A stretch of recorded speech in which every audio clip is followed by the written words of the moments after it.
Uncle আসসালামু আলাইকুম। ওয়ালাইকুম আসসালাম ওয়া রাহমাতুল্লাহি ওয়া বারাকাতুহু। ভালো আছেন আঙ্কেল আপনি? আলহামদুলিল্লাহ। একটু কথা বলতাম, একটু দাঁড়ান না। বলতেছি কি আপনার বাসাটা কোথায়? আমি আপনাকে একটু আমার বাসা সেই মানিকনগর 19 কাটা।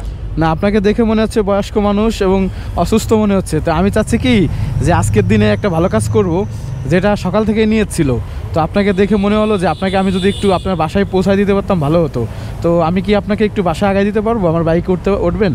না রে বাবা, আমি তো হাঁটতে যেতে আমার আলাদা ভালো শরীর তো ভালো আছে, আমি হাঁটতে যাইতে পারি বাবা। না, আপনার ছেলে হিসাবে হলেও তো আমি একটু মানে যদি একটু সুযোগ দিতেন আমি একটা ভালো কাজ করতে পারতাম আর কি। আমার তো এখানে না এমনি আপনি কি অন্য কোনো ভয় টয় পাচ্ছেন কিনা? না না ভয় না। তাইলে উঠতে পারেন, আমি আপনার বাসার সামনেই নামাই দেবো আঙ্কেল। আসসালামু আলাইকুম, আসি তাহলে। সালাম।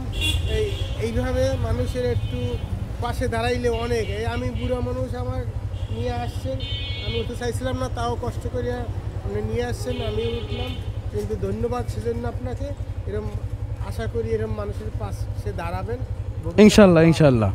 ভালো করে। হ্যাঁ দোয়া করেন, শুধু দোয়া করেন। হ্যাঁ যাই হোক, আঙ্কেলকে নামাই দিলাম। প্রথমে উঠতে চাচ্ছিল না, হয়তো একটু ভয় পাচ্ছিল। দিন শেষে তাকে আমি পৌঁছা দিতে পারলাম তার এলাকাতে, এবং সে অনেকটা খুশিও হলো আর কি।